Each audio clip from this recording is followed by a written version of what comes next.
மீண்டுமாக ஞாயிறு ஆராதனைக்கு இணையதளத்தினூடாக இணைந்திருக்கிற உங்கள் அனைவரையும் இயேசு கிறிஸ்துவின் நாமத்தினாலே வாழ்த்தி வரவேற்கிறேன். கர்த்தரை தேடும்படியாக, அவருடைய வார்த்தையை கேட்கும்படியாக கர்த்தர் மீண்டுமாக ஒரு நாளை எங்களுக்கு தந்திருக்கிறார். ஆகவே எங்களுடைய இருதயத்தை ஆயத்தப்படுத்திக் கொள்வோம். நாங்கள் ஒப்புக் கொடுப்போம். கர்த்தாவே, இந்த நாளில் நீர் எங்களோடு பேசுங்க. உம்மை ஆராதிக்க, உம்மை தேட எனக்கு கொடுத்த சந்தர்ப்பத்திற்காக நன்றி என்று சொல்லி இந்த நேரத்தை ஆராதனை முற்றுமுழுதுமாக அவருடைய கரத்துக்கு ஒப்புக் கொடுத்து ஜெபம் செய்வோம். ஹல்லேலூயா. நன்றி சுவாமி. நன்றியோடு துதிக்கிறோம், ஸ்தோத்தரிக்கிறோம் தகப்பனே. மகா இரக்கமும் கிருபையும் நிறைந்த தேவனே, இந்த காலை பொழுதுக்காக உமக்கு நன்றி சுவாமி. கர்த்தாவே, இந்த நாளிலும் ஆண்டவரை உம்மை ஆராதிக்க, உம்மை துதிக்க தந்த மாபெரும் கிருபைக்காக நன்றி செலுத்துகிறோம். ஆராதனை முற்றும் முழுதுமாக உடைய திருக்கரத்திலே அர்ப்பணிக்கிறேன். தொடக்க முதல் முடிவு பரியந்தம் பரிசுத்த ஆவியானவர் எங்களோடு கூட இருந்து வழிநடத்தும்படியாக ஒவ்வொரு பகுதிகளும் உடைய கரத்திலே அர்ப்பணித்து இயேசுவின் நாமத்தின் மூலம் செபிக்கிறேன் நல்ல தகப்பனே. ஆமேன், ஆமேன்.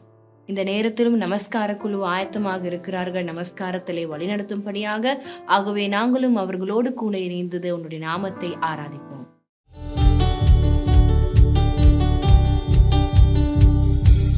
கரங்களை தட்டி சந்தோஷமாக ஆண்டவருடைய சமூகத்தில் சந்தோஷமா வந்திருக்கிறீங்களா?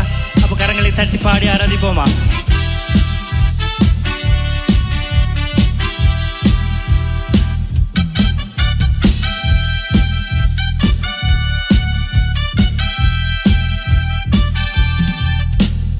இயேசு நல்லவர், இயேசு வல்லவர், என்றென்று மாறாதவர், அவர் என்றென்று மாறாதவர்.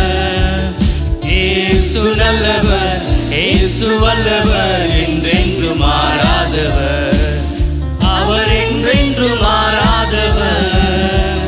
குருடரின் கண்களை திறப்பவர், அவர் நல்லவர் நல்லவரே.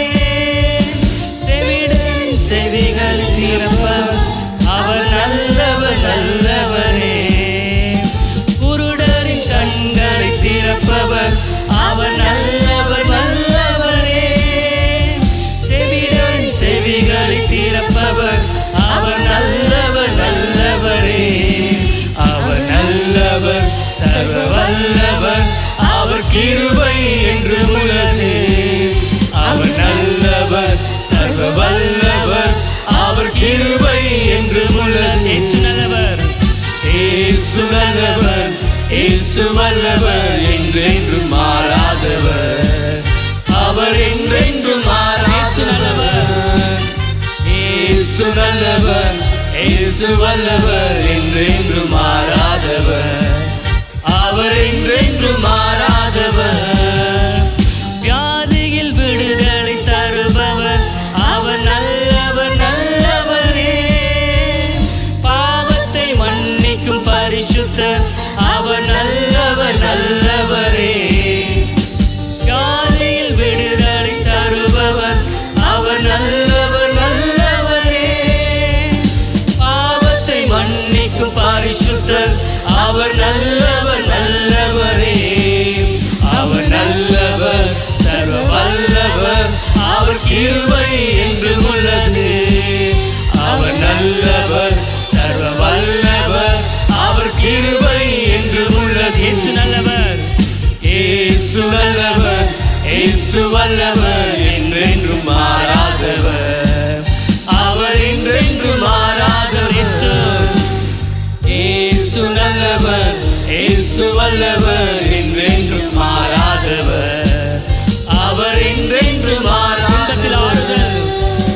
துன்பத்தில் ஆறுதல் அளிப்பவர், அவர் நல்லவர் நல்லவரே. நம் பாரங்கள் யாவையும் நீக்குவார், அவர் நல்லவர் நல்லவரே. துன்பத்தில் ஆறுதல் அளிப்பவர், அவர் நல்லவர் நல்லவரே. பாரங்கள் யாவையும் நீக்குவார், அவர் நல்லவர் நல்லவரே. அவர் நல்லவர், சர்வ வல்லவர், அவர் கிருபை என்று உள்ளது. அவர் நல்லவர், சர்வ வல்லவர், அவர் கிருபை என்று உள்ளது. சந்தோஷம் சந்தோஷம் சந்தோஷமே, பரலோக சந்தோஷமே.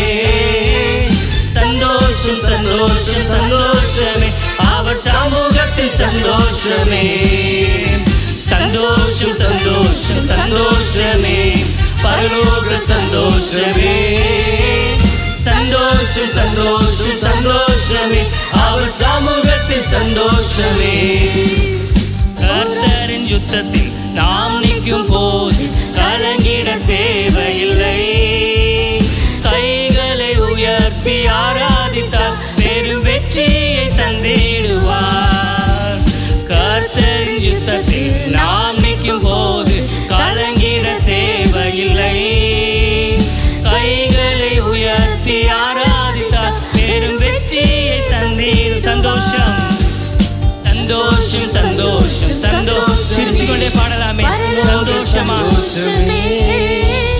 சந்தோஷம் சந்தோஷம் சந்தோஷமே அவர் சமூகத்தில் சந்தோஷம் போராட்டம் பாடுகள் நம் வாழ்வில் வந்தால் தோன்றிடவே வேண்டாம் உலகத்தை ஜெயித்தவர் நம்மோடு இருக்கு ஜெயம் ஜெயம் ஜெயம் நமக்கே போராட்டம் பாடுகள் நம் வாழ்வில் வந்தால் தோன்றிடவே வேண்டாம் உலகத்தை ஜெயித்தவர் நம்மோடு இருக்கு ஜெயம் ஜெயம் ஜெயம் இயேசு நல்லவர் இயேசு நல்லவர் இயேசு வல்லவர் என்றென்றும் மாறாதவர் அவர் என்றென்றும் மாறாதவர் இயேசு நல்லவர் இயேசு வல்லவர் என்றென்றும் மாறாதவர் அவர் என்றென்றும் மாறாதவர் இயேசு நல்லவர் இயேசு வல்லவர் என்றென்றும் மாறாதவர் என்னுடைய வாழ்க்கையில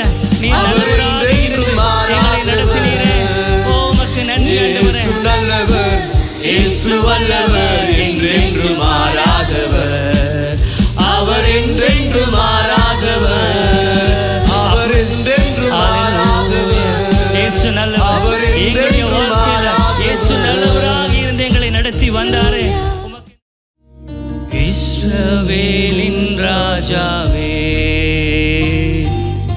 என் தேவனாம் கர்த்தரே நான் உம்மை வாழ்த்துகிறேன் நன்மைகள் நினைக்கி எல்லாரும் சேர்ந்து சொல்லுவோமா இஸ்ரவேலின் ராஜாவே என் தேவனாம் கர்த்தரே நான் உம்மை வாழ்த்துகிறேன்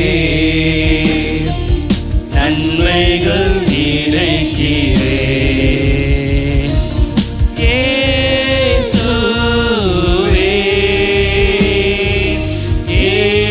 இயேசுவே இயேசுவே இயேசுவே நன்றி நன்றி ராஜா அளவில்லா அன்பிற்காக நன்றி நன்றி ராஜா அளவில்லா அன்பிற்காக இருக்கரம் என்னை தாங்கி இருக்கரம் என்னை தாங்கி கடும் பிரச்சனைகளிலும் முன்னேறி செல்வதற்கு நிலத்தை நீ தந்ததற்காக இருக்கரம் என்னை தாங்கி கடும் பிரச்சனைகளிலும் முன்னேறி செல்வதற்கு நிலத்தை நீ தந்த இயேசுவே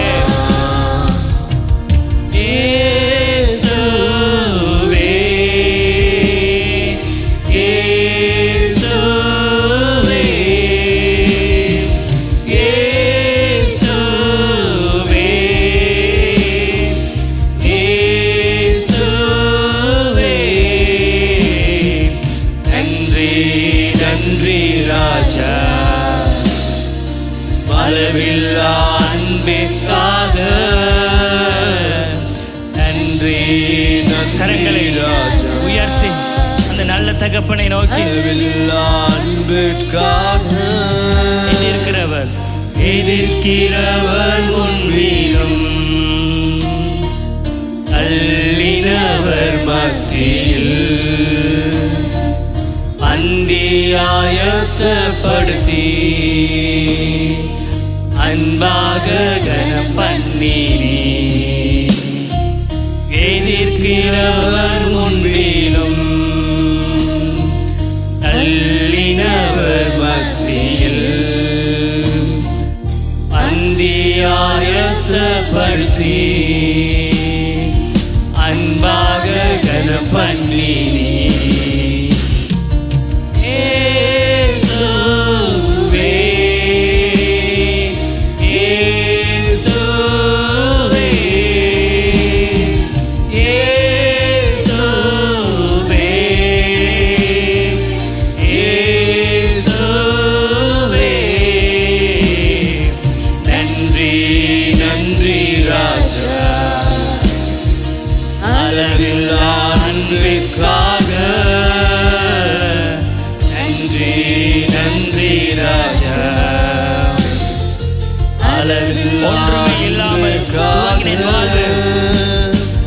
ஒன்றுமே இல்லாமல் துவங்கின என் வாழ்வு நன்மையால் நிறைந்துள்ளது. சொல்லுவீங்களா?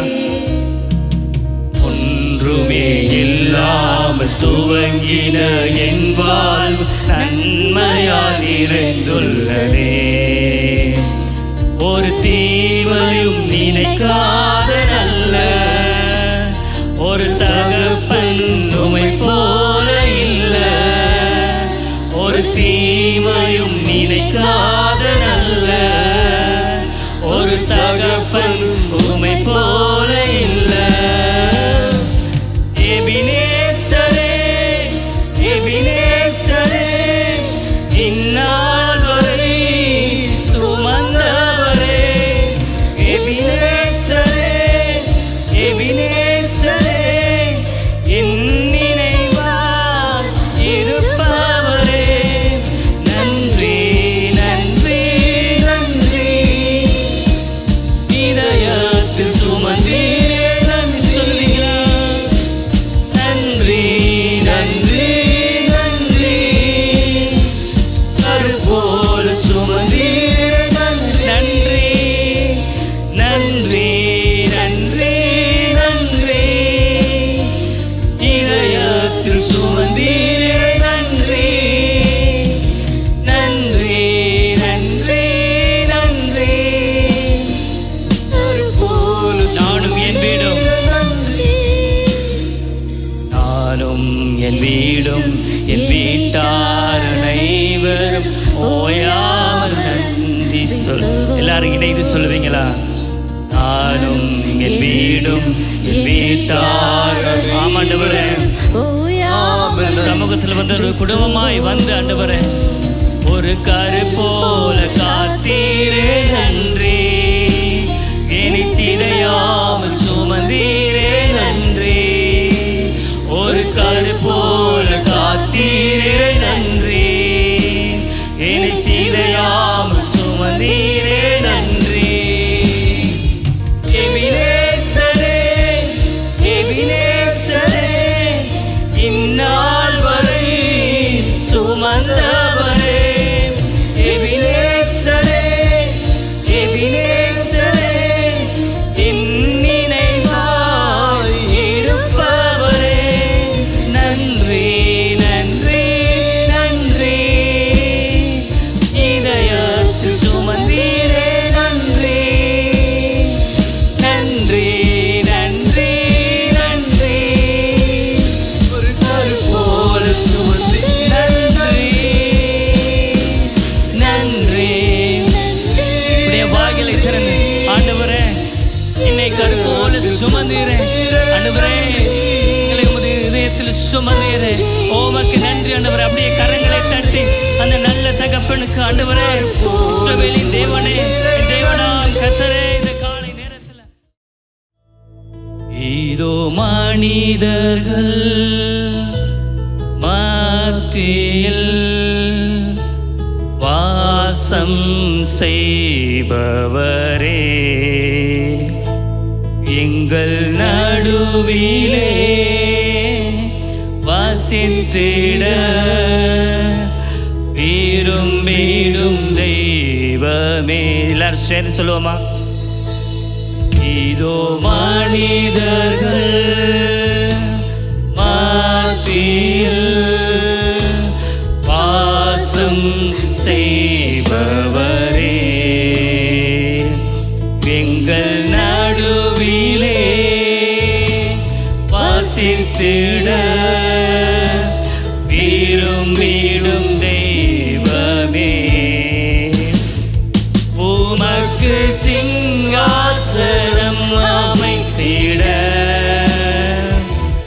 உம்மை துதிக்கிறோம் இயேசுவே.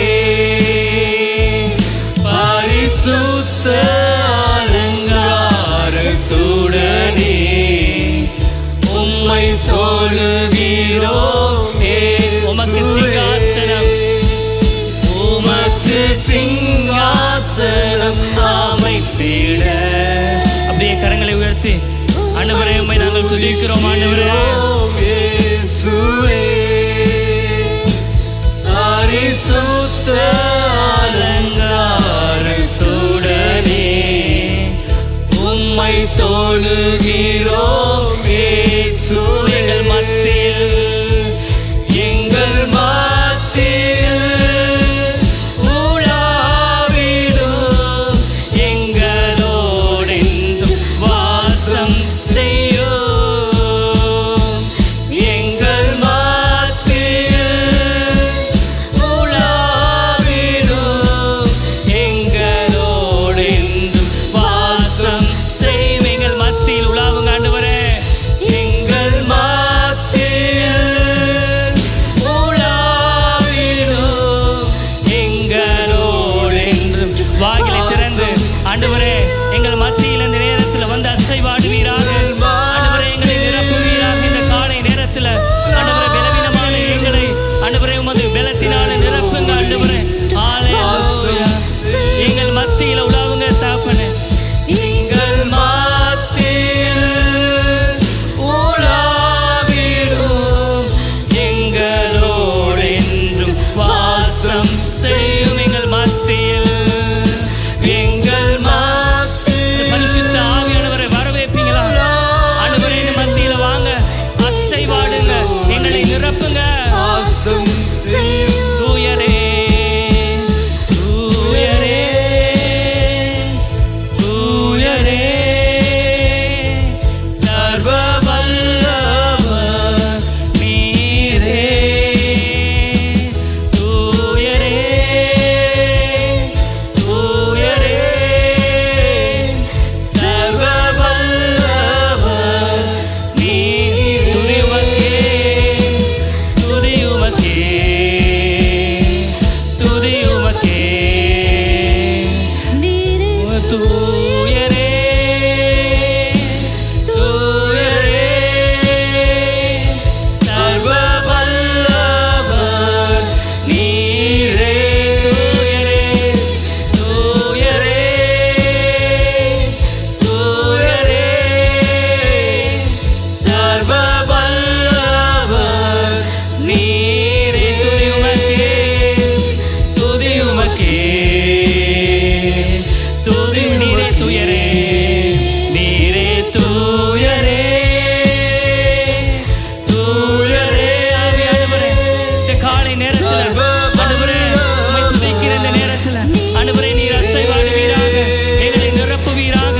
ஆண்டவரே இந்த மகிமையினால நிரப்புங்க ஆண்டவரே, எங்களை ஆளுகை செய்யுங்க. தூயரே, இயேசுவே, பரிசுத்தரே. ஹalleluya. நன்றி சுவாமி, நன்றி ஆண்டவரே. நல்லதொரு நமஸ்காரத்துக்கூடாக நாங்கள் கடந்து சென்றோம். இப்பொழுதும் தேவனுடைய வார்த்தைக்கு நாங்கள் செவி கொடுக்க போகிறோம்.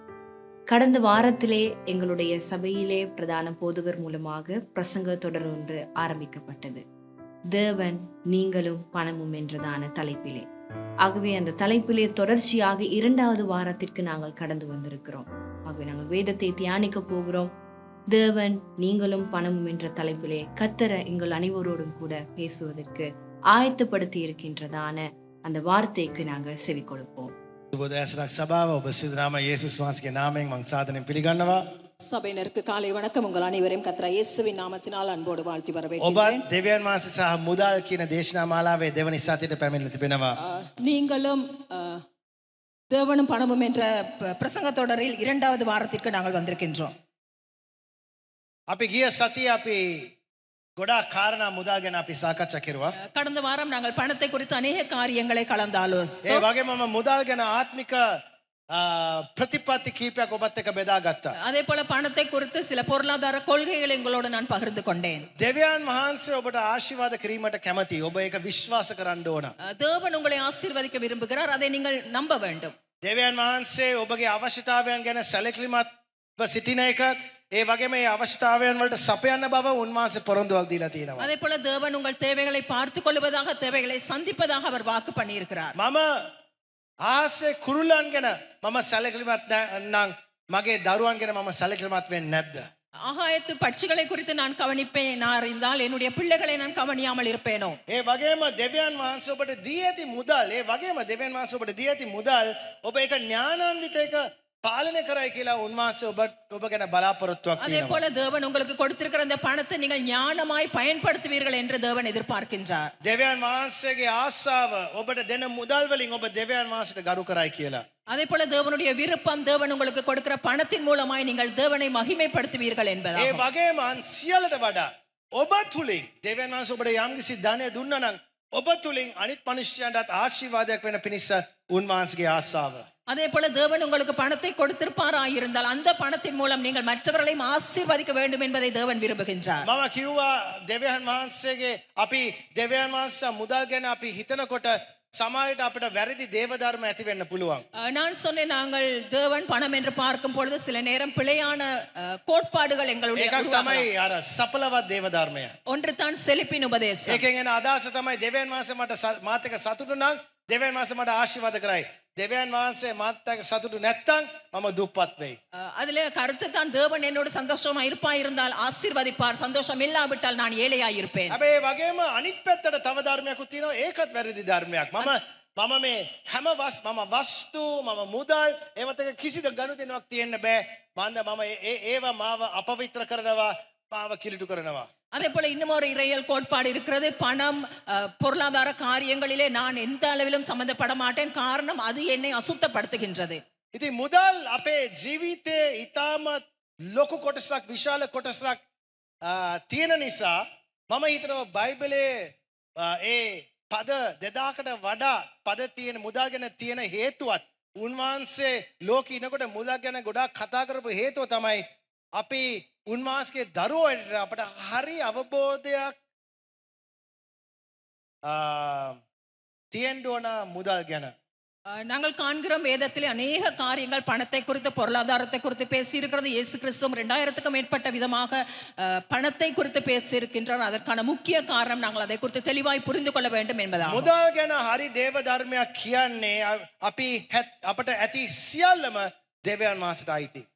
பணத்தை குறித்த சரியான இறையல் என்று நாங்கள் சொல்லுவோமா இருந்தால் எங்களுக்கு இருக்கிற அனைத்தும் தேவனுக்கு சொந்தமானது. ගොඩාක් අය ඔවුන්ගේ දසයෙන් කොටස දෙනවා සභාවට, ඊට පස්සේ හිතනවා අනිත් 90% තියෙන්නේ මට කියලා. அநேகர் தசம பாகத்தை சபைக்கு கொடுக்கிறார்கள், பிறகு நினைக்கிறார்கள் மீதியா இருக்கிற 90% தங்களுக்குரியது என்று. නමුත් ඇත්තට 100%ක්ම දෙවියන් වහන්සේට අයිති. ஆனால் 100% தேவனுக்கு சொந்தமானது. ඉතින් අපි ඒක දෙවියන් වහන්සේට අයිති නම් එහෙනම් අපි උන්වහන්සේගේ මුදල්ත් එක්ක අපි මොනවද කරන්නේ කියලා ඉතාමත් වැදගත්. ஆகவே அவைகள் தேவனுக்கு சொந்தமாய் இருந்தால் தேவனுக்கு சொந்தமான பணத்திலே நாங்கள் என்ன செய்வது என்பது ඒ முக்கியமானது. නිසා තමයි හිතෝපදේශයේ 3:9 කියනවා නුඹේ සම්පතින්ද දෙවියන් වහන්සේට ගරු කරන්න. ஆகவே தான் நீதிமொழிகள் 3ஆம் அதிகாரம் 9ஆம் வசனம் சொல்லுகிறது, உன் பொருளாலும் முதற் பலனாலும் தேவனை ඒ கனம் பண்ணு. සම්පත් ඔබගේ සම්පත් කියන්නේ දෙවියන් වහන්සේගේ සම්පත්. காரணம் அது உங்களுடைய சொத்தாய் இருந்தாலும் தேவனுடைய காரியங்களாய் இருக்கிறது. ඔබ මේ අදහස ඔබ ගන්න ඔබගේ හිතට. ஆகவே இந்த கருத்தை உங்கள் இருதயத்திலே எடுத்துக்கொள்ளுங்கள். ඔබගේ ධනය හැම දෙයක්ම දෙවියන් වහන්සේගේ නම් මාගේ ධනය සම්බන්ධයෙන් මා ගන්න සෑම තීරණයක් නිකං තීරණයක් නෙමෙයි, ඒක ආත්මික තීරණයක්. என்னிடம் இருக்கிற எல்லா காரியங்களும் தேவனுக்கு சொந்தமானதாய் இருந்தால் என்னுடைய செல்வத்தை பற்றி நான் எடுக்கும் ஒவ்வொரு முடிவும் ஆவிக்குரியதாய் මම இருக்கின்றது. ගිය සතියේ කිව්වා ඔබගේ ජීවිතේ නිතරම සොදිස් කරන්න ඕන වස්තු ගැන. நான் சொன்னேன் கடந்த வாரம் நீங்கள் எப்பொழுதும் பொருளாதாரத்தை குறித்து செல்வத்தை குறித்து நீங்கள் சோதித்து பார்க்க මට வேண்டும். අපේ ජීවිතේ කවදාවත් මුදල් දෙවි කෙනෙක් වෙන්න බෑ. ஏனென்றால் எங்கள் வாழ்க்கையிலே ஒருபொழுதும் இந்த செல்வம் தேவனாக முடியாது. මම කිව්වා මතෙව් 6 වෙනි පරිච්ඡේදයෙන් අපිට පරීක්ෂණ 4ක් අපි දකිනවා ඒ පරිච්ඡේදේ. மத்தேயு 6ஆம் அதிகாரத்திலே 4 விதமான பரீட்சைகள் பற்றி එකක් பேசப்படுகிறது. තමයි අර නිදාන් පරීක්ෂණය, වස්තුව පරීක්ෂණය. ஒன்று தான் பொக்கிஷத்தை குறித்த சோதனை. යේසුස් වහන්සේ කියනවා ඔබේ වස්තුව තියෙන තැන තමයි ඔබගේ හදවත තියෙන්නේ. මම අහන්න ඕන පළවෙනි ප්‍රශ්න තමයි ඔබගේ වස්තුව කොහෙද තියෙන්නේ කියලා. இயேசு கிறிஸ்து சொல்லுகிறார் உங்கள் பொக்கிஷம் எங்கே இருக்கிறதோ அங்கே இருதயம் இருக்கிறது என்று. நான் கேட்கிற கேள்வி தான் உங்கள் இருதயம் எங்கே இருக்கிறது? ඔබ වැඩියෙන්ම ආයෝජනය කරන තැනට ඔබගේ කල්පනාව, ඔබගේ වෙලාව ඔබ ආයෝජනය කරන තැන එහෙ තමයි ඔබගේ වස්තුව තියෙන්නේ. நீங்கள் அதிகமாக முதலீடு செய்யும் இடத்திலே தான் உங்களுடைய பொக்கிஷம் இருக்கும். ඊට පස්සේ මම කිව්වා හදවතේ පරීක්ෂණය. அதே போல நான் சொன்னேன் இருதய பரீட்சை. මන්ද උන්වහන්සේ කියනවා වස්තුව තියෙන තැන හදවතක් තියෙයි. ஏனென்றால் இயேசு கிறிஸ்து சொன்னார் உங்களுடைய பொக்கிஷம் இருக்கிறதோ அங்கே உங்கள் இருதயம் இருக்கும். වස්තුව කොහෙද තියෙන්නේ? ඔබගේ හදවතත් එහෙ තියෙනවා. பொக்கிஷம் எங்கே இருக்கிறதோ உங்கள் இருதயம் அங்கே ඊට இருக்கும். පස්සේ මනස පරීක්ෂණය. அதன் பிறகு மனதை குறித்த වස්තුව பரீட்சை. තියෙන තැන හදවතක් තියෙයි, හදවත තියෙන තැන කල්පනාවක් තියෙයි. பொக்கிஷம் இருக்கிற இடத்துல இருதயம் இருக்கும், இருதயம் இருக்கிற இடத்துல உங்களுடைய சிந்தனைகள் இருக்கும். ඒ පරීක්ෂණ තුලින් අපි එනවා හතරවෙනි පරීක්ෂණයට. அந்த 3 பரீட்சைகளின் அடிப்படையிலே நாங்கள் 4வது பரீட்சைக்கு வருகிறோம். ඔබගේ වස්තුව තියෙන තැන, உங்களுடைய பொக்கிஷம் இருக்கும் இடத்தில், ඔබගේ හදවත තියෙන තැන, உங்கள் இருதயம் இருக்கிற இடத்திலே, ඔබගේ කල්පනාව තියෙන තැන உங்களுடைய சிந்தனைகள் இருக்கும் இடத்திலே, එහෙ තමයි ඔබගේ දෙවියා. அங்கதான் உங்களுடைய தேவன். අපි තේරුම් ගන්න ඕන මුදල් ගැන කොහොමද? මුදල් කියන්නේ නපුරු දෙයක් නෙමෙයි. நாங்கள் விளங்கிக் கொள்ள வேண்டும், பணம் என்பது தீய காரியம் அல்ல. මුදල් කියන්නේ යහපත් දෙයක්වත් නෙමෙයි.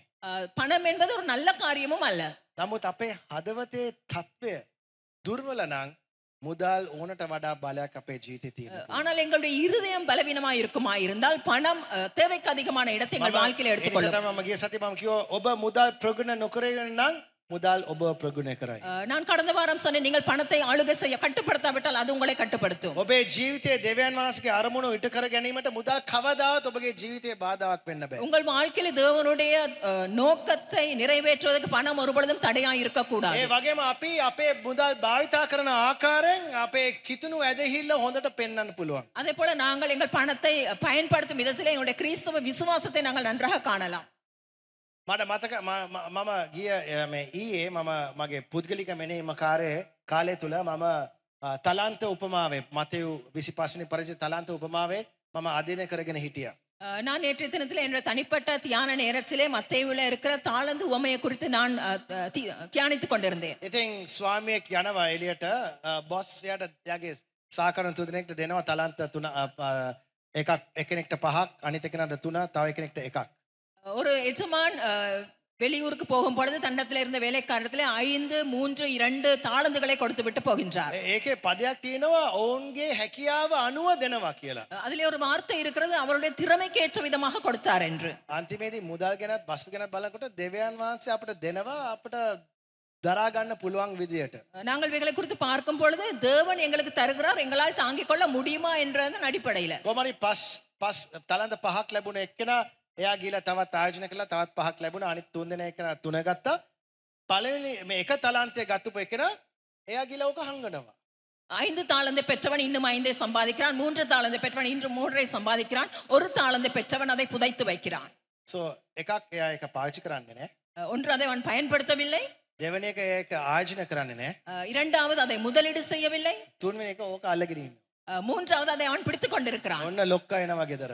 எஜமான் மறுபடி வருகின்றான். තලන්ත 5ක් ලැබුණ එක්කෙනා ගොඩාක් ආඩම්බරෙන් ඇවිල්ලා දෙනවා. ඉතිරි ගොඩාක් සතුටු වෙනවා. 5 தாளந்து பெற்றவன் கொண்டு வந்து தான் சம்பாதித்ததை கொடுக்கும் பொழுது மிகவும் சந்தோஷப்படுகின்றார். තුන්වෙනි එක්කෙනා ඇවිල්ලා කියනවා මම මේක කරුවා, එයාත් සතුටු වෙනවා. 3 தாளந்தை சம்பாதித்தவனும் வந்து சந்தோஷத்தோடு அதை එක තලන්ත ලැබුණ එක්කෙනා ඇවිල්ලා කියනවා මම බය වෙලා ස්වාමී මම දන්නවා ඔයා කවුද කියලානේ.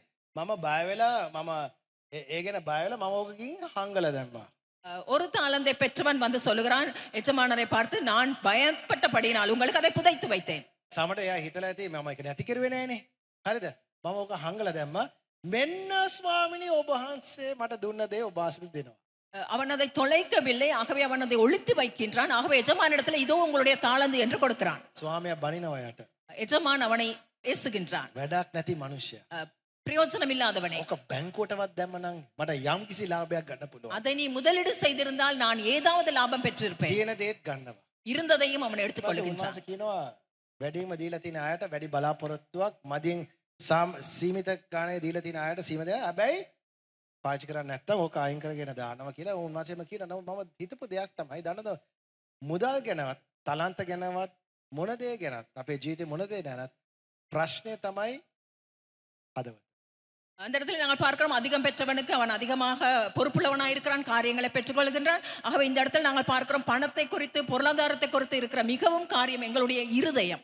මුදල් කියන්නේ කඩදාසි කියලා. பணம் என்பது ஒரு கடதாசி. සා රටෙන් දෙන වටිනාකම එකට. அது அரசாங்கத்தால் கொடுக்கிற ஒரு பெறுமதியை பெறுகிறது. 5000 නෝට්ටුවක් 5000 ரூபாய் தாள். සාමාන්‍ය කඩදාසි. இது ஒரு சாதாரண பேப்பர். රට කියනවා 5000යි. ஆனால் அரசாங்கம் இதை 5000 என்று අමරිකාවට சொல்லுகிறது. යනකොට මේක පිළිගන්නෙත් නැහැ. வேற நாடுகளில் இதை ஏற்றுக்கொள்வதும் இல்லை. හදවත දුර්වල නම් இருதயம் பலவீனமா இருக்குமா இருந்தால் මේ නෝට් එකෙන් අසාමාන්‍ය බලයක් ඇති වෙනවා අපේ ජීවිතේ. இந்த தாளின் மூலமாக அசாதாரணமான ஒரு பலனை இந்த தாளின் மூலம் பெற்றுக்கொள்ளலாம். උදාහරණයක් වශයෙන් මම දුන්නා නම් உதாரணம் சொல்வனா இருந்தால், අපි තුප්පත් පසුබිමකින් ආව නම් நாங்கள் ஒரு ஏழ்மையான பின்னணியில இருந்து வருவோமா இருந்தால், ගොඩාක් අමාරු පසුබිමකින් ආව නම් ஒரு கடினமான பின்னணியா இருந்தால், අපි මුදල් ගැන ගොඩාක් ප්‍රයත්න වෙයි. நாங்கள் பணத்தை குறித்து மிகவும் கவனமா இருப்போம். ඒක වැරදි නෑ. அது தவறில்லை. නමුත් හදවතේ තුවාල අතීතයේ මුදල් ගැන තුවාල තියෙනවා නම් ප්‍රයත්න විතරක් නෙමෙයි.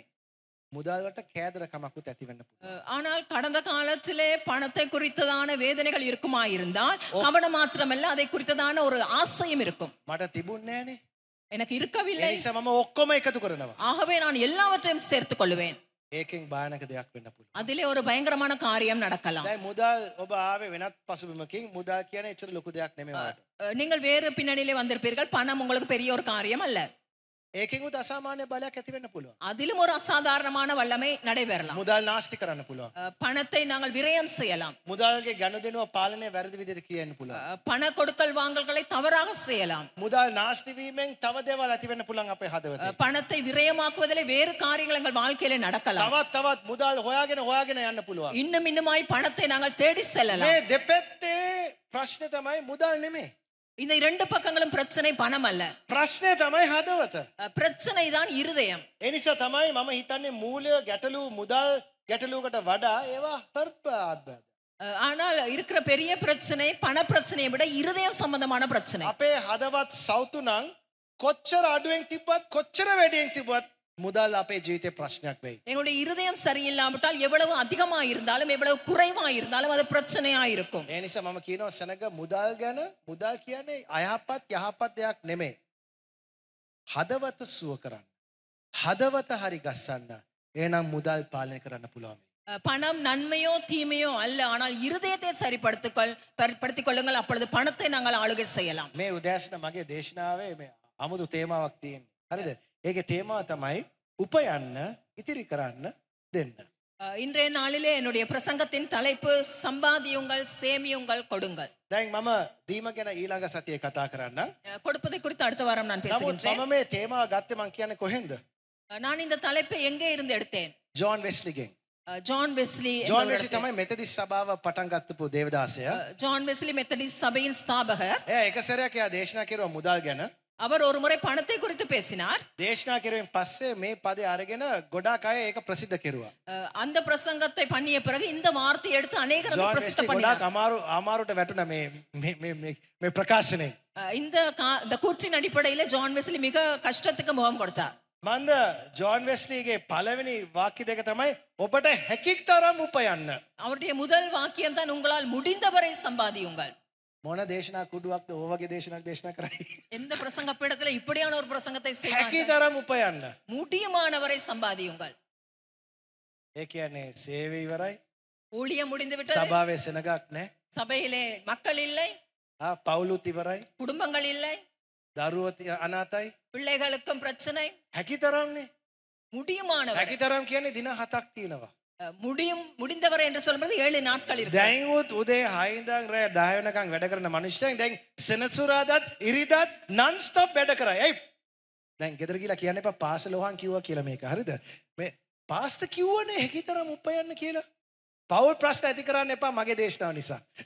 இப்பொழுதே காலையிலிருந்து இரவு வரை அல்லது மாலை வரை தொழில் செய்கிறார்கள். ஆனால் சனிக்கிழமை ஞாயிற்றுக்கிழமையும் தொழில் செய்ய போகிறார்கள்.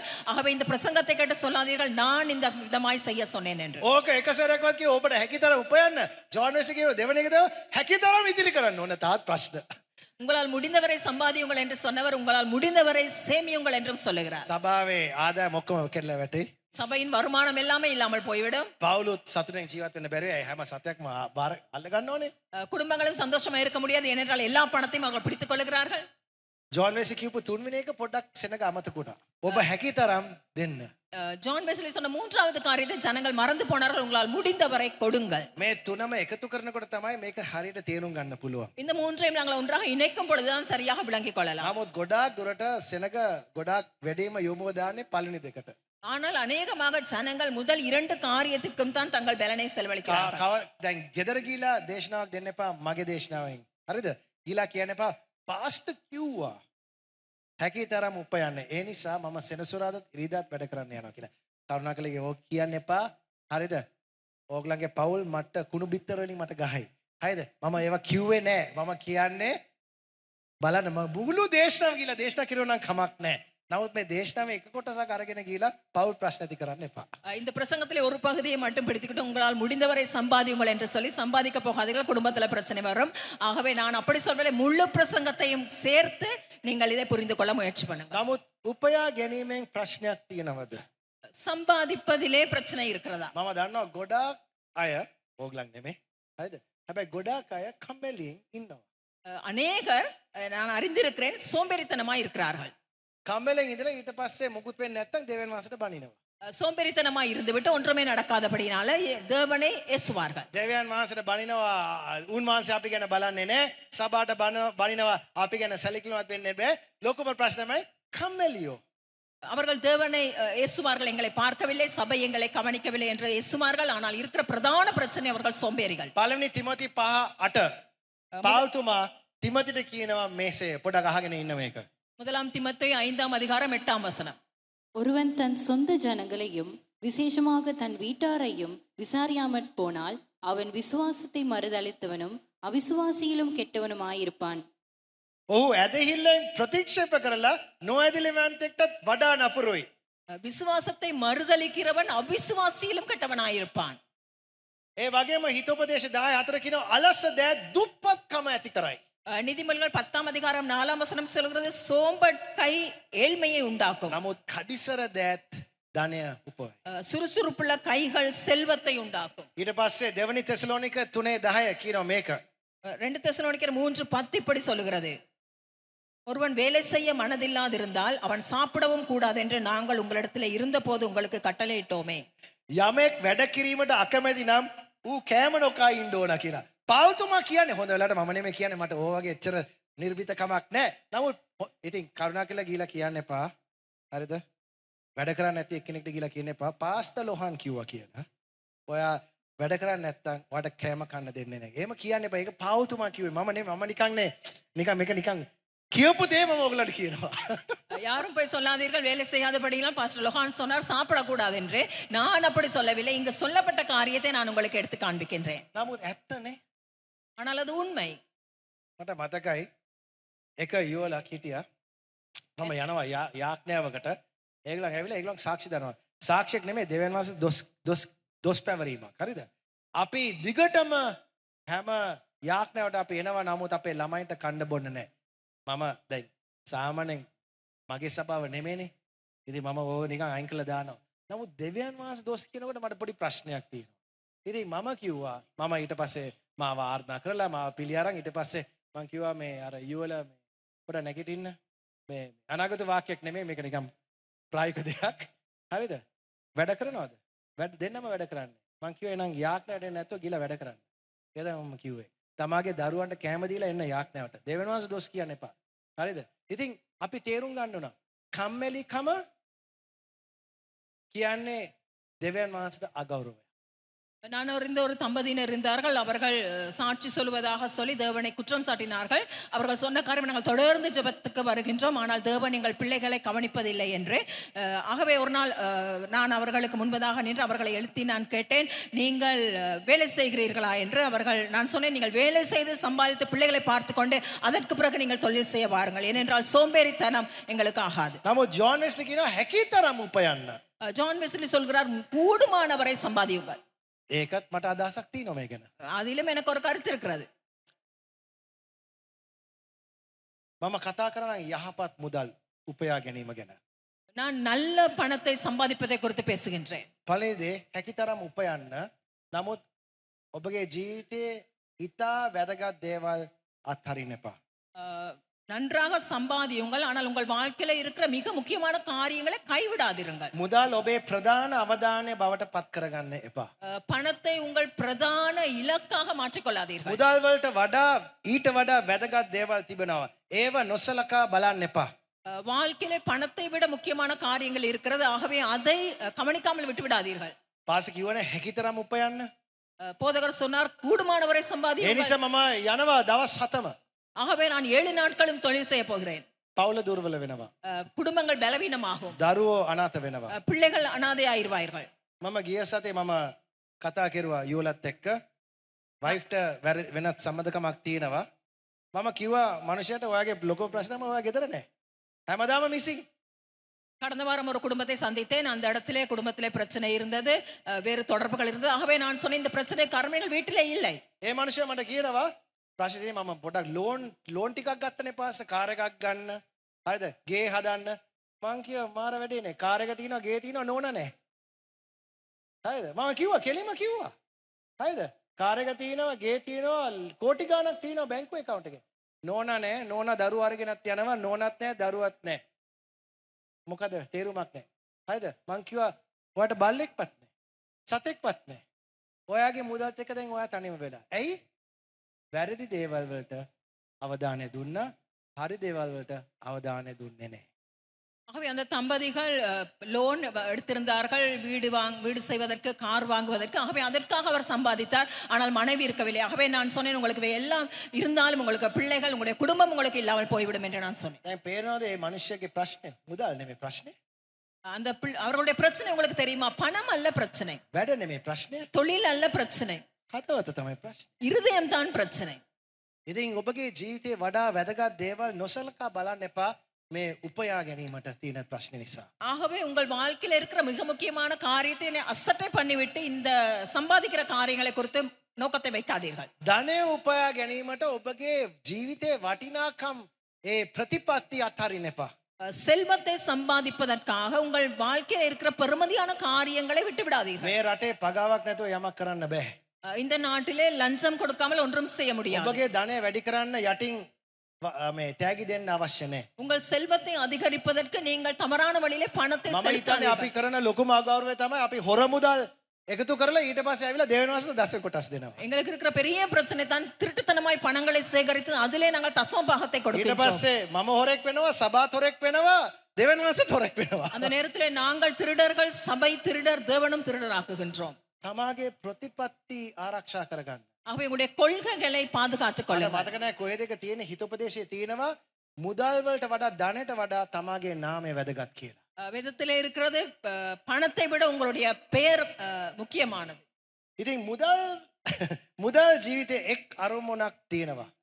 பணத்திற்கு வாழ்க்கையிலே ஒரு நோக்கம் இருக்கிறது. ඔබ පොහොසත් කිරීමට වඩා நீங்கள் பணக்காரர் ஆகுவதை விட දෙවියන් වහන්සේ ඔබගේ ජීවිත ගැන තියෙන පරමාර්ථ ඉෂ්ට කර ගැනීමට මුදල් පාවිච්චි වෙන්න ඕන. உங்கள் வாழ்க்கையிலே தேவன் வைத்திருக்கிற நோக்கத்தை நிறைவேற்றுவதற்கு உங்கள் பணத்தை நீங்கள் பயன்படுத்த வேண்டும். හැකිතරම් උපයන්න. கூடுமானவரை නමුත් சம்பாதியுங்கள். ඔබගේ ජීවිතේ වටිනාම දේවල් ගැන අවබෝධයක් තියන්න. அதோடு கூட உங்கள் வாழ்க்கையில இருக்கிற பெருமதியான காரியங்களை கவனித்துக் கொள்ளுங்கள். මගේ ජීවිතේ ඉන්නවා එක්කෙනෙක්. என் வாழ்க்கையில ஒருவர் இருக்கிறார். එයාගේ කොම්පැනිය මම නම කිව්වනම් ඔක්කොමලා දන්නවා. එච්චර ප්‍රසිද්ධ කොම්පැනියක්. அவருடைய கம்பெனியோட பேரை சொன்னால் நீங்கள் அறிந்தவர். அவ்வளவு பிரசித்தமானவர். නිකන් වචන කිව්වද පළවෙනි වචනේ කිව්වනම් ඕගලන්ට ආයතනයේ දෙවෙනි වචනේ සම්පූර්ණ කරන්න පුළුවන්. එච්චර ප්‍රසිද්ධ ආයතනයක්. நான் முதல் வார்த்தையை சொன்னால் முழு காரியத்தையும் கண்டுபிடிக்கணும். அவ்வளவு பிரசித்தமான ஒரு ஸ்தாபனம். දැන් ඒ අය ඉන්නේ මේ ආයතනයේ දෙවනියා හැටියට. அவர் இப்பொழுது அந்த ஸ்தாபனத்திலே இரண்டாவது நபராக இருக்கிறார். ලොක්ක රට යනකොට එයා තමයි ඇක්ටින් CEO වෙන්නේ. தலைவர் வெளிநாடு செல்லும் பொழுது இவர்தான் அதற்கு பதிலாக நியமிக்கப்படுகிறார். මතකයි එක දවසක් අපි උදේ කෑම එකට කනකොට நாங்கள் ஒன்றாக காலை உணவு அருந்தும் பொழுது එයා මට කියනවා මේ ලොක්ක මට කියලා තියෙනවා මම තමයි ඊළඟ ලොක්ක වෙන්න ඕනේ කියලා. அவர் சொன்னார், என்னுடைய தலைவர் சொல்லியிருக்கிறார் நான் தான் அடுத்த தலைவராக வர வேண்டும் என்று. ඕකේ. ෆස්ට් එක මම සතුටු වුණා. முதலாவது நான் சந்தோஷப்பட்டேன். මම කිතුනුවෙක් ඒ වගේ ප්‍රසිද්ධ තැනට එන එක. ஒரு கிறிஸ்தவன் அப்படியான ஒரு பிரசித்தமான இடத்திற்கு வருவது. නමුත් එයා කියපු ඊළඟ දේ ගැන මම පුදුමයටපත් වුණා. ஆனால் அவர் சொன்ன அடுத்த காரியத்தை என்னை ஆச்சரியப்படுத்தியது. මම නම් යාඥා කළා මම තීරණයක් ගත්තා මම ගන්නෙ නැහැ කියලා මේ පොසිෂන් එක. அவர் சொன்னார், நான் ஜெபம் பண்ணி தீர்மானம் எடுத்தேன், இந்த பதவியை நான் ஏற்றுக்கொள்ள மாட்டேன். එයා කිව්වා දන්නවද දැන් මගේ ජීවිතේ මම ආවේ මේ වගේ තැනකි. දෙවියන් වහන්සේ මාව මේ වගේ තැනකට එසෙව්වා. මගේ ජීවිතේ හොඳ තැනක තියෙනවා. මම දවස් 3ක් දවස් 4ක් මම ගෙදරින් වැඩ කරන්නේ. මම මගේ පවුල වලට මට කාලය දෙන්න පුළුවන්. සේවයට කාලය දෙන්න පුළුවන්. මිනිස්යන්ට ගොඩාක් මිනිස්යන්ට මම උදව් කරන්න පුළුවන්. මම ඒ තැනට ගියා නම් මගේ නම ප්‍රසිද්ධ වෙනවා. මගේ වැටුප අනිවාර්යෙන් වැඩි වෙයි. නමුත් මගේ ජීවිතයේ තියෙන අනිත් දේවල් දුර්වල වෙයි. அவர் சொன்ன காரியம் தான், நான் ஒரு தாழ்வான நிலைமையிலிருந்து இந்த உயர்வான நிலைக்கு வந்திருக்கின்றேன். நான் 4 நாட்கள் இங்கே தொழில் செய்கின்றேன். எனக்கு போதுமான அளவு பணம் இருக்கிறது. நான் என் குடும்பத்தோடு எல்லா காரியங்கள் செலவழிக்கிறேன். ஆனால் நான் அந்த பதவிக்கு வருவேனா இருந்தால் பணம் எல்லாம் அதிகரிக்கலாம். ஆனால் நான் என் குடும்பத்தோடு செலவழிக்கிற காரியங்கள் குறைவடையும், என்னுடைய பேர் பிரசித்தமாகும் என்று அவர் சொன்னார். මම ආයතනයේ නම කිව්වනම් ඕගොල්ලෝ ඔක්කොලගේ අපරාධේ වැරදි තීරණය. කවුද ඕ වගේ ආශිර්වාදයක් කවදද ලැබෙන්නේ? සමහරට ආශිර්වාදයක් හොයන්නට සාප තමයි එන්නේ අපේ ජීවිතවලට. நான் அந்த ஸ்தாபனத்தின் பெயரை சொன்னால் நீங்கள் சொல்வீர்கள், அநியாயமாய் இவர் விட்டு விட்டார் என்று. ஆனால் ஆசீர்வாதத்தை நாங்கள் தேடி செல்லும் பொழுது சில வேளை அது சாபமான காரியங்களை சேர்த்துவிடும். දැන් බලන්න මේ මිනිස්සයා කොහොමද මේ තීරණ ගත්තේ? பாருங்கள், இந்த மனுஷன் எப்படி இவ்வாறான ஒரு தீர்மானத்தை எடுத்தார். එයා කියනවා මම දැන් තියෙන තත්ත්වය මගේ දරුවන්ව ඉස්කෝලේට ගෙනියන්න පුළුවන්. அவர் சொல்லுகிறார், நான் இப்பொழுது இருக்கிற நிலைமையில் என் பிள்ளைகளை பாடசாலைக்கு கொண்டு செல்லலாம். මගේ පවුලට මම කාලය දෙන්න පුළුවන්. என்னுடைய குடும்பத்துக்கு நான் நேரம் செலவிடலாம். මට ඕන වෙලාවට මට කියන්න පුළුවන් මම අද ඔෆිස් එන්නේ නැහැ කියලා. எனக்கு அவசியமான நேரத்திலே காரியாலயத்துக்கு போகாமல் இருக்கலாம். සභාවට කාලය දෙන්න පුළුවන්. சபைக்கு நான் நேரம் செலவிடலாம். මිනිස්සුන්ට උදව් කරන්න පුළුවන්. மக்களுக்கு உதவி செய்யலாம். මම ඒ තැනට ගියා නම් ஆனால் நான் அந்த இடத்துக்கு செல்வேனா මගේ இருந்தால் ආදායම අනිවාර්යෙන් වැඩි වෙයි. என்னுடைய வருமானம் அதிகரிக்கும் நிச்சயமாக. නමුත් මගේ මානසික මහන්සිය, මගේ වෙලාව, මගේ කාලය ඒව ඔක්කොමත් වැඩි වෙනවා. ඒ හින්දා මම තීරණයක් ගත්තා මම ඒක ගන්නෙ නැහැ කියලා. என்னுடைய மனநிலை பாதிக்கப்படும், நேரம் காலம் அதிகமாய் நான் செலவிட வேண்டி வரும். ஆகவே நான் தீர்மானித்தேன், நான் இந்த பதவியை ஏற்றுக்கொள்வதில்லை என்று. මුදල් වල තියෙන පරමාර්ථය තමයි ඔබ පොහොසත් කරන්න නෙමෙයි. මුදල් තියෙන පරමාර්ථය තමයි දෙවියන් වහන්සේ ඔබගේ ජීවිතේ තියෙන පරමාර්ථයට උපකාරයක් හැටියට විතරයි. பணத்திற்கு உங்களை செல்வந்தனாக்குவது அல்ல நோக்கம். ஆனால் பணம் தேவன் உங்கள் வாழ்க்கையில் இருக்கிற நோக்கத்தை நிறைவேற்றுவதற்காய் பயன்படுத்த வேண்டும். அதுதான் முக்கியம். දෙවනුව ජොන් වෙස්ලි කියනවා හැකිතරම් ඉතිරි කරන්න. இரண்டாவது காரியம் ஜான் வெஸ்லி சொல்வது, உங்களால் முடிந்தவரை දැන් சேமியுங்கள். මේක දේශනා කුඩුවෙන් ලේසියෙන් දේශනා කරන්නේ. இந்த இதையும் நாங்கள் பிரசங்க பீடத்திலிருந்து ඉතිරි இலகுவாக சொல்ல කරන්න முடியாது. කිව්වා නම් සභාවේ ආදායම අනිවාර්යෙන් වැටේ. ඔයගොල්ලෝ දෙන්නේ නැහැ නේද? சேமிங்கள் என்று சொன்னால் நிச்சயமாக சபையின் வருமானம் குறைந்துவிடும் என்று நீங்கள் தரமாட்டீர்கள். ආයමත් ඒක වැරදි දෙයක්. மறுபடியும் அது ஒரு தவறான காரியம். හිතෝපදේශය කියනවා 6 වෙනි පරිච්ඡේදය 6 සිට 8 කියනවා நீதிமொழிகள் 6ஆம் அதிகாரம் 6ஆம் வசனத்திலிருந்து 8ஆம் வசனம் வரைக்கும் சொல்லுது. சோம்பேறியே, நீ எறும்பினிடத்தில் போய் அதன் வழியில் பார்த்து ஞானத்தை கற்றுக்கொள். அதற்கு பிரபுவும் தலைவனும் அதிகாரியும் இல்லாதிருந்தும் கோடை காலத்தில் தனக்கு ஆகாரத்தை சம்பாதித்து அறுப்பு காலத்தில் தனக்கு தானியத்தை சேர்த்து வைக்கும். ආහාර එකතු කරනවා එක කාලයක, ආහාර පාවිච්චි කරනවා වෙන කාලයක. ஆகாரத்தை ஒரு காலத்திலே சேமித்து இன்னொரு காலத்திலே அதை பயன்படுத்துகிறார். දැන් මේ වගේ තවත් වැරදි දේවදාරයෙක් මම අහලා තියෙනවා ඉතිරි කිරීම කියන්නේ ඇදහිල්ල නැහැ කියලා. இது மாதிரி இன்னொரு இறையல் நான் கேட்டிருக்கிறேன், நாங்கள் சேமிக்கும் பொழுது நாங்கள் விசுவாசம் இல்லாதவர்களா இருக்கிறோம். අතර මම දන්නේ නැහැ කොහෙන්ද මේ බණ කතා එන්නේ කියලා. නමුත් ඒව දේවදාර්ම නෙමෙයි. அது எங்கிருந்து வருகிறது என்று தெரியாது. அது உண்மையாக இறையல் அல்ல. දෙවියන් වහන්සේ යෝසෙෆ්ට කියනකොට ඔබට වැඩියෙන්ම තියෙන අවුරුදු 7 ඉතිරි කරන්න එපා. හොඳට කාලා බීලා ඉන්න. අසරණ අවුරුදු 7 ඇදහිල්ලෙන් ගමන් කරන්න. දෙවියන් වහන්සේම කිව්වද? කොහෙවත් කිව්වේ නැහැ. தேவன் யோசேப்பை அந்த பஞ்ச நேரத்தில் அவர் சொல்லவில்லை 7 வருஷம் நன்றாக சாப்பிட்டு விட்டு மீதி 7 வருஷம் விசுவாசத்தோடு இருங்கள் என்று சொல்லவில்லை. බයිබලේ කියනවා වැඩියෙන් ලැබෙන කාලයක් තියෙනවා අමාරු කාලයක්ත් තියෙනවා. வேதம் சொல்லுகிறது அதிகமாய் கிடைக்கிற காலமும் இருக்கும், கடினமான காலமும் இருக்கும். ඉතින් අපි දෙවියන් වහන්සේ අපිට යම්කිසි දෙයක් දෙනකොට ඒක කොහොමද අපි පාවිච්චි කරන්න කියලා ඒක ස්වාමිනීන් වහන්සේගෙන් ප්‍රඥාව ඉල්ලලා ඒක හරි විදිහට පාවිච්චි කරන්න ඕන. ஆகவே தேவன் எங்களுக்கு கொடுக்கும் பொழுது அதை நாங்கள் எவ்வாறு பயன்படுத்த வேண்டும் என்று தேவனிடத்தில் ஞானத்தை கட்டு நாங்கள் பயன்படுத்த வேண்டும். මම දකිනවා කණ්ඩායම් දෙකක් සාමාන්‍යයෙන්. நான் 2 குழுக்களை சாதாரணமாய் මුදල් காண்கின்றேன். එනකොට එක සෙට් එකක් නිකන් හිතන්නේ නැතුව නිකන් පාවිච්චි කරනවා. பணம் வரும்பொழுது ஒரு எதையுமே யோசிக்காமல் ඊට செலவழிப்பார்கள். පස්සේ දෙවියන් වහන්සේට බනිනවා. அதுக்கு பிறகு தேவனை ஏசுவார்கள். අනිත් සෙට් එක තියෙන හැම දෙයක්ම එකතු කරනවා. இன்னும் ஒரு கூட்டம் இருக்கும், எல்லாவற்றையும் சேகரிப்பார்கள். මේ දෙපැත්තම භයානක තත්ත්වයක් තියෙනවා. இது ரெண்டிலும் பயங்கரமான பக்கங்கள் இருக்கிறது. බයිබලේ කියනවා පෝසත් වීමට උත්සාහ කිරීමෙන් වෙහෙසට පත් නොවෙන්න. வேதம் சொல்லுகிறது ஐஸ்வர்யவானாக பிரயாசப்படாதே. හිතෝපදේශ 23:4 පෝසත් වීමට උත්සාහ කිරීමෙන් වෙහෙසට පත් වෙන්න එපා. நீதிமொழிகள் 23:4 சொல்லுகிறது ஐஸ்வர்யவானாக என்று பிரயாசப்பட்டு ඒක ඊළඟ කොටස කියනවා අත්හැරිය යුද්ධ කවදාදයි දැන ගැනීමට ප්‍රඥාව පාවිච්චි කරන්න. கைவிட வேண்டியது என்னவென்பதை அறிந்து கொள்வதற்கு ஞானத்தை பயன்படுத்து. පෝසත් වීමට වෙහෙසට පත් වෙන්න එපා. ஐஸ்வர்யவானாக பிரயாசப்படாதே. ඒකයි පෝසත් වීමේ අර ඇති කියලා නැත්තම් කවදද මේක අත්හරින්න ඕනේ කියලා ප්‍රඥාව පාවිච්චි කරන්න. ஆகவே இந்த பொருள் சேர்ப்பது அல்லது ஐஸ்வர்யவானாக வேண்டும் என்று போதும் என்பதற்கு தீர்மானிக்க ஞானத்தை பயன்படுத்து. මම කියන්නම් කොහොමද මුදල් අපේ ජීවිතේ ඇති වෙන්නේ කියලා. ඒ ප්‍රශ්නේ ඇති වෙන්නේ කියලා. இந்த பண பிரச்சனை எப்படி எங்கள் வாழ்க்கையிலே வருகிறது என்பதை நான் உங்களுக்கு මම சொல்லுகிறேன். රුපියල් 100ක් හම්බ කරන එක්කෙනෙක්. நான் 100 ரூபாய் சம்பாதிக்கிற ஒருவர். වඩා කමාරුවෙන් එකතු කරලා මම රුපියල් 1000ක් එකතු කරනවා. நான் கஷ்டப்பட்டு 1000 ரூபாயை சேமிக்கின்றேன். මගේ හිත කියනවා මට ලෝහන් යාන්තම් දැන් රුපියල් 1000ක් என் உள்ளம் சொல்லும் நல்லது 1000 ரூபாய் சேமித்திருக்கிறேன். දැන් රුපියල් 100යි රුපියල් 1000ක අතර තියෙන වෙනස දැන් වෙනසක් තියෙනවා. ඉතින් මම දැන් තවත් එකතු කරන්න හදනවා. 100க்கும் 1000க்கும் வித்தியாசம் இருக்கிறது. ஆகவே இப்பொழுது நான் இன்னும் அதிகமாய் சேகரிக்கிறேன். රුපියල් 1000ක් එකතු කරෙන් පස්සේ මොකද වෙන්නේ? රුපියල් 10000ක් ඇති වෙනවා මගේ ගිණුමේ. 1000 ரூபாய் சேர்த்த பிறகு இப்பொழுது 10000 ரூபாய் என் கணக்கிலே வருகிறது. සතුට වෙනවා. 10,000 rupees savings. Very good. இப்பொழுது சந்தோஷமா இருக்கிறேன். 10000 சேமித்திருக்கிறேன். ආයෙමත් එකතු කරන්න පටන් ගන්නවා. மறுபடியும் சேகரிக்க தொடங்குகிறேன். ලක්ෂයක් එකතු කරනවා. 1 லட்சம் ரூபாய். දැන් මට ලක්ෂයක් තියෙනවා. இப்பொழுது எனக்கு 1 லட்சம் ரூபாய் இருக்கிறது. මට ලක්ෂයක් තියෙනවා. දැන් කවදාවත් ලක්ෂයක් අදකපු මිනිහෙක් දැන් තවත් ඉතිරි කරන්න පටන් ගන්නවා. දැන් මට මිලියනයක් ලැබෙනවා. කෝටිපතිවරයෙක් මිලියනයක්.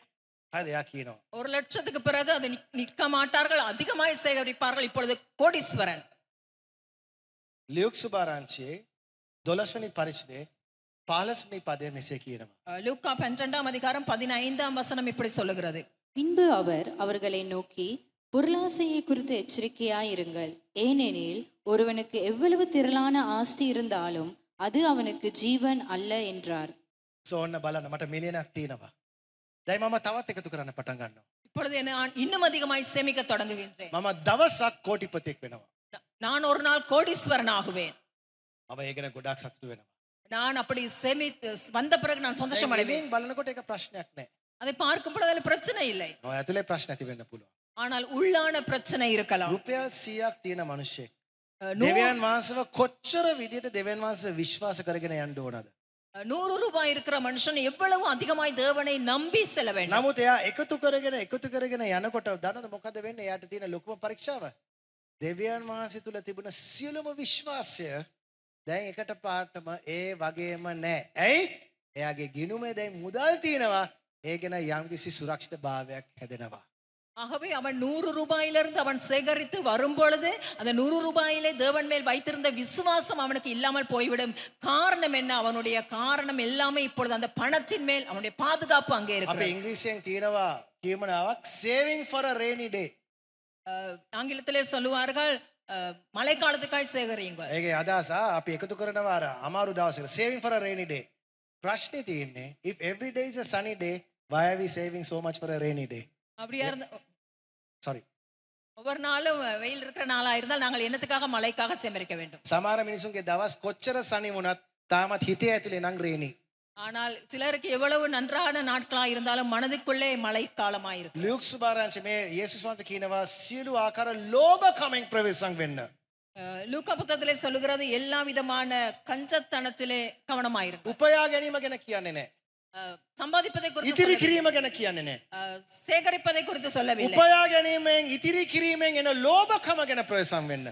ஆனால் சம்பாதித்து சேகரிப்பதினால் வருகிற அந்த கஞ்சத்தனத்தை குறித்து බලන්න கவனமாயிருக்கு. ඊළඟ වාක්‍ය මනුෂ්‍ය කොපමණ තරමක් තිබුණත් அடுத்த வார்த்தை சொல்லுகிறது மனுஷனுக்கு எவ்வளவு இருந்தாலும் ඔහුගේ ජීවිතයේ සුරක්ෂිතභාවය එන්න ඕනේ ඒකින් නෙමෙයි.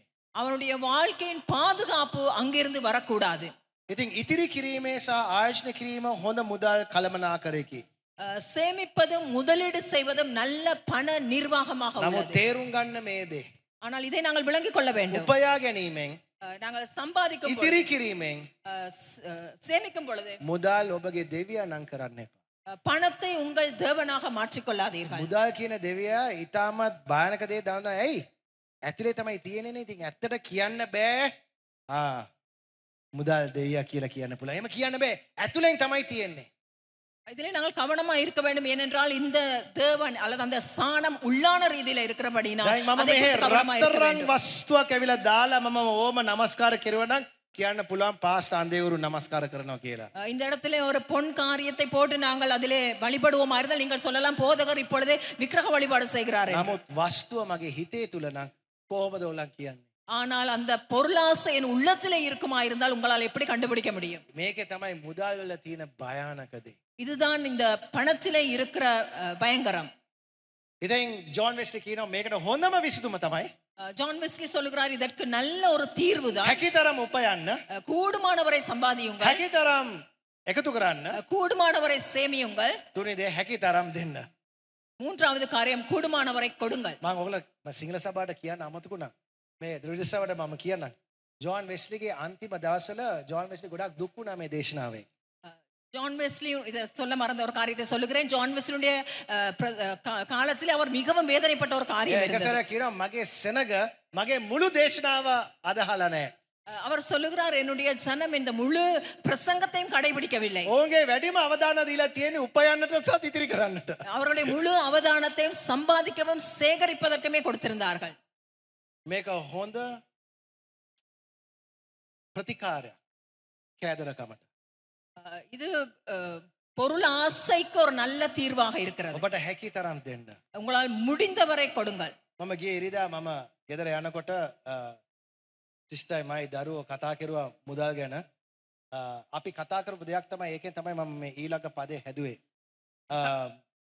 මම කිව්වා මුදල් කිසි විටකත් අපේ හදවත තුල වැඩි කාලයක් රැඳී සිටී ගැන ප්‍රේසම් වෙන්න ඕන. கடந்த வாரம் நான் என் குடும்பத்தோடு பயணிக்கும் பொழுது கதைத்த ஒரு காரியம் தான் நான் சொன்னேன். பணம் எங்களுடைய இருதயத்திலே நீண்ட காலம் தரித்திருக்க இடம் கொடுக்க கூடாது. මුදල් නිකන් මං කියන්නේ මේ පයිපයක් වගේ වෙන්න ඕන. பணம் ஒரு தண்ணீர் குழாய் போல இருக்க வேண்டும். මේ පුනිලයක් නේ පුනිලයක්. ඒක ඔබගේ පුනිලේ වැඩි නම් ඔබගේ කට වැඩි නම් හරිද පුනිලේ වැඩි වෙයි දෙවෙනි මාසේ වැඩි ඉඳි කවදාත් මුදල් ඔබගේ හදවතේ හිර කරන්න එපා. புனலை போல அகன்று இருக்குமா இருந்தால் தேவன் அதிகமாய் தருவார். ஆகவே அந்த வாய்க்கட்டை குறுக்க வேண்டாம், அது கடந்து செல்ல வேண்டும். අපි හරහා අරමුණක් ඇතුව මුදල් ගලා යා යුතුයි. எங்களுக்கு கூடாக ஒரு நோக்கத்தோடு பணம் பாய வேண்டும். ඒකට හොඳම ප්‍රතිකාරය නැත්නම් හොඳම ක්‍රමය තමයි තියාගශීලීවන්තකම.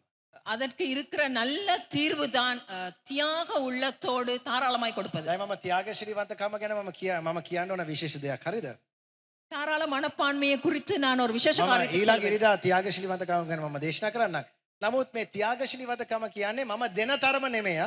இந்த தாராள மனப்பான்மை என்று சொல்வது நாங்கள் கொடுக்கிற அளவு அல்ல. අන්නාට දෙන තරම නෙමෙයි. மற்றவர்களுக்கு கொடுக்கிற அளவு මම அல்ல. මටම තියෙන තරම. எனக்கே வைத்திருக்கிற அளவு. මම රුපියල් මම ලක්ෂයක් දුන්නා නම් පාස ශාන්තිට ඕගොල්ලෝ ෂූෂා පාස ලක්ෂයක් දුන්නා පාස. හැබැයි මම කෝටිපතියෙක් නම් මගේ ලක්ෂය මොකද්ද? දුන්නා නම් දුන්නා ඉතින්. රුපියල් 500ක් තිබුණ එක්කන රුපියල් 100ක් දුන්නා නම් තව එක්කන ඊට වඩා ලොකු දෙයක්. நாங்கள் ஒருவருக்கு 1 லட்சம் கொடுக்கும் பொழுது சில நேரம் நினைக்கலாம் ஐயோ இவ்வளவு கொடுத்தார் என்று. ஆனால் என்னிடத்தில் அதிகமாக இருக்கிறது. அவை அந்த அதிக அளவில் இருந்து நான் இந்த காரியத்தை கொடுத்திருக்கவில்லை. බිල් ගේට්ස් ලෝකේ ධනවත්ම එක්කෙනා කියලා කාලයක් හිටියා. பில் கேட்ஸ் என்றவர் உலகத்திலே பணக்காரர் என்ற பட்டியலிலே இருந்தவர். දන්නවද එයාගේ ආදායම් වලින් බිලියන ඩොලර් බිලියන 5ක් දුන්නා සමාජ සේවවලට. அவர் தன்னுடைய வருமானத்திலே $5 பில்லியனை சமூக சேவைக்கு கொடுத்தார். නමුත් එයාගේ අතේ තියෙනවා ඩොලර් බිලියන 78ක්. ஆனால் அவருடைய கையிலே $1 பில்லியன் 78 வைத்திருந்தார். යේසුස් වහන්සේ දේවමාලිගාවට යනකොට දවසක් යේසුස් දේවමාලිගාවට යනකොට වැඳපු ස්ත්‍රියකට කාසි දෙකක් තිබුණා. ඒ කාසි දෙකම ගිහිලා දේවමාලිගාවේ දැම්මා. இயேசு கிறிஸ்து தேவாலயத்தில் இருக்கும் பொழுது கண்டார் ஒரு விதவை பெண் தன்னிடத்தில் இருந்த 2 பணத்தை காணிக்கை பையிலே போட்டார். මම ඕගලගෙන් අහන්නම් කවුද වැඩියෙන් දුන්නේ? වැඳපු ස්ත්‍රීයද නැත්නම් බිල් ගේට්ස්ද? நான் உங்களிடத்தில் கேட்கிறேன், அந்த விதவை பெண்ணா அல்லது பில் கேட்ஸா யார் அதிகமாய் கொடுத்தது? ත්‍යාගශීලීවන්තකම කියන්නේ දෙන තරම නෙමෙයි. දීලා අපට තියාගන්න තරම. தாராள மனப்பான்மை என்பது கொடுக்கும் அளவு அல்ல, கொடுத்து விட்டு எங்களிடத்தில் எவ்வளவு வைத்திருக்கிறோம் මම එක அதுதான். දෙයක් මම කියන්නම් දීම ගැන. ත්‍යාගශීලීවන්තකමෙන් කවුරු දුප්පත් වෙලා நான் இந்த கொடுப்பதை குறித்து உங்களுக்கு ஒரு காரியத்தை சொல்ல வேண்டும். இந்த தாராள மனப்பான்மையோடு கொடுப்பதில் யாரும் ஏழ்மையானது இல்லை. මම නම් දන්නේ මම නම් පොහොසතෙක් වෙලා තියෙනවා මගේ දීමෙන්. நான் அறிந்திருக்கிறேன், நான் கொடுப்பதன் மூலம் செல்வந்தனாய் இருக்கிறேன். කිතුනුවන් වඩාත්ම ත්‍යාගශීලී විය යුතු අතර අපි දෙනකොට අපි ගොඩක් සතුටෙන් දෙන්න අවශ්‍යයි. கிறிஸ்தவர்கள் தாராளமாக கொடுக்கணும், கொடுக்கும் பொழுது சந்தோஷமாய் கொடுக்கணும். ඉතින් මම දීම ගැන මම ඊළඟ ඉරිදා ගැන මම දේශනා කරන්නම්.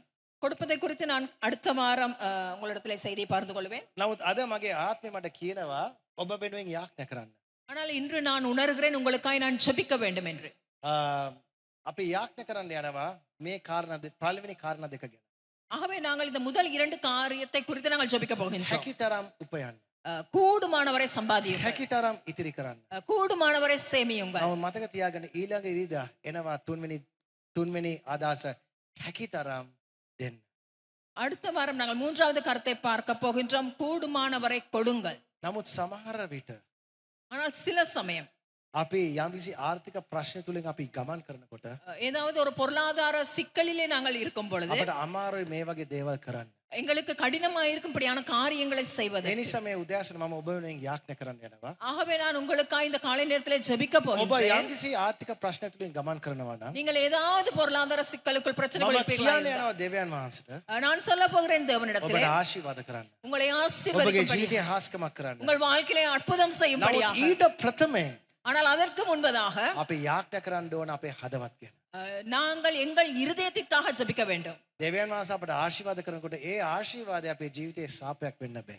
தேவன் எங்களை ஆசீர்வதிக்கும் பொழுது அந்த ஆசீர்வாதம் எங்கள் வாழ்க்கையிலே சாபமாக මම கூடாது. දන්නවා ගොඩාක් සෙනගක් ඔවුන්ගේ සභාවන් දාලා ගිහලා තියෙනවා මුදල් හොය හොය. அநேகர் நான் அறிந்திருக்கிறேன், அவர்கள் தங்களுடைய சபையை விட்டு விட்டு போயிருக்கிறார்கள் பணத்தை தேடி. මට මතකයි එක මිනිහෙක් එයාගේ සභාව අවුරුදු 20 ගානකින් පස්සේ එයාගේ සභාවෙන් වෙන් වෙනවා.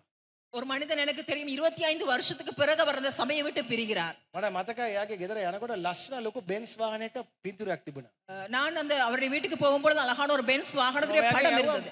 ලොකු ප්‍රශ්නයක් වුණාද ඔයාගේ ජීවිතේ මේ අර ඔයාගේ සභාව දාලා යන්න? එයා කිව්වා නෑ පාස්ටර් මේ හිතුවා මේ මම ඒ පාස්සේ යටතේ ඉන්නවනම් කවදාත් මගේ ජීවිතේ ගොඩනගා ගන්න බැරි වෙයි. நான் கேட்டேன், ஏதாவது பிரச்சனையா நீங்கள் சபையை விட்டு போய்விட்டீர்கள்? அவர் சொன்னார், இல்லை, அந்த போதகருக்கு கீழே இருந்தால் நான் ஒருபொழுது முன்னேற முடியாது என்று මම சொன்னார். හේතුව මොකද්ද?